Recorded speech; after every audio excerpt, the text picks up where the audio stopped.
नमस्कार दोस्तों, मैं हूं विघ्नेश बजाज और ये मेरी फ्रेंड रश्मिका। हम आपका स्वागत करते हैं। दोस्तों, आज हम बात करने वाले हैं revolutionary retail property investment plan के थ्रू मंथली इनकम जनरेट करने की। Wow, that's a fact. ये मेरा फेवरेट कैप्शन है। और वैसे भी कहते हैं ना कि आपसे ज्यादा आपका पैसा आपके लिए काम करना चाहिए। सही तो है।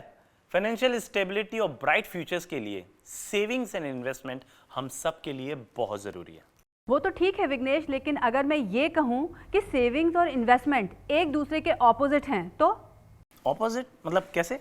देखो, सेविंग्स तो हम करते हैं हमारे प्री प्लान्ड स्पेंडिंग के लिए, लेकिन इन्वेस्टमेंट किया जाता है एक पैसिव इनकम जनरेट करने के लिए। तो अगर हमें एक पैरेलल इनकम जनरेट करनी है तो उसके लिए ज़रूरी है कि जो सेविंग्स हैं उनको हम सही जगह पर इन्वेस्ट भी करें। रश्मिका, आपकी बात तो सही है, लेकिन लाइफ टाइम की सेविंग्स को इन्वेस्ट करें कहाँ? क्योंकि ऐसा कौन सा ऑप्शन है जो ज़्यादा सेफ एंड सिक्योर्ड है और हायर रिटर्न्स भी देगा? अगर आजकल के ऑप्शंस को देखें तो सिगरेट के पैकेट के जैसे बोल्ड एंड बिग वर्ड्स में एक अलार्मिंग मैसेज लिखा होता है, subject to market risk. Well Vignesh, I will reply this in 2 parts. देखो, हमारे इंडियन सब कॉन्टिनेंट में जो ट्रेडिशनली इन्वेस्टमेंट के मेन ऑप्शंस हैं वो क्या हैं? Bank fix deposit, gold, mutual funds, stock market और प्रॉपर्टी। लेकिन इन सब में से हमारे जो इन्वेस्टर्स होते हैं उनका ध्यान क्या होता है कि वो इन्वेस्ट तो करें जिसमें से उनको मैक्सिमम रिटर्न तो मिले, लेकिन उनका जो इन्वेस्टमेंट है वो सबसे ज़्यादा सेफ भी रहे। इन बातों पर उनका ध्यान सबसे ज़्यादा होता है। और ये जो तुम कह रहे हो ना, सब्जेक्ट टू मार्केट रिस्क, इससे तो वाकई सब परेशान हैं। तो रश्मिका, बेस्ट इन्वेस्टमेंट ऑप्शन कौन सा है?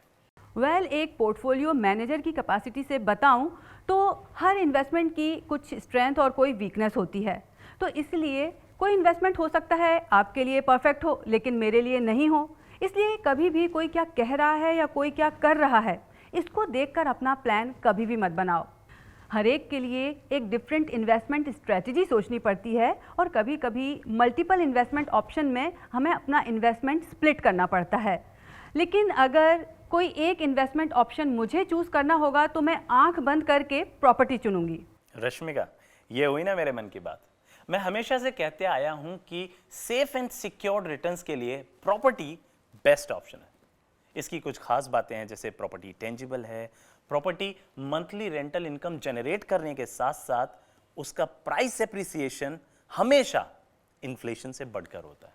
देखो, बात तो तुम्हारी सही है विघ्नेश, लेकिन जो 3 मेन कॉमन हर्डल्स है ना जिसके कारण सब लोग प्रॉपर्टी में इन्वेस्ट नहीं कर पाते हैं। देखो, सबसे पहली बात तो प्रॉपर्टी में इन्वेस्टमेंट मतलब करोड़ों की बात, और दूसरी बात प्रॉपर्टी से एग्जिट बैंक फिक्स डिपॉजिट या गोल्ड या स्टॉक जितना आसान तो है नहीं, और तीसरा मोस्ट इंपॉर्टेंट रिटर्न। अगर रिटर्न ऑफ इन्वेस्टमेंट को देखें तो जो प्रॉपर्टी से मंथली रेंटल इनकम वगैरह होती है वो भी काफ़ी लो होती है। वेल रश्मिका, प्रॉपर्टी में रिटर्न्स लो हैं ये एक मिथ है, क्योंकि ऐसा कहते वक्त हम सिर्फ हाफ पिक्चर ही देखते हैं। अगर हम ओवरऑल सिनेरियो की बात करें तो प्रॉपर्टी में रेंटल इनकम जनरेट होने के साथ साथ प्राइस एप्रिसिएशन भी मिलता है। तो इसी हिसाब से अगर हम देखें तो सबसे ज़्यादा सेफ एंड सिक्योर्ड अगर इन्वेस्टमेंट है तो वो है प्रॉपर्टी। सो इन्वेस्टमेंट वही जो रिटर्न्स दे सही।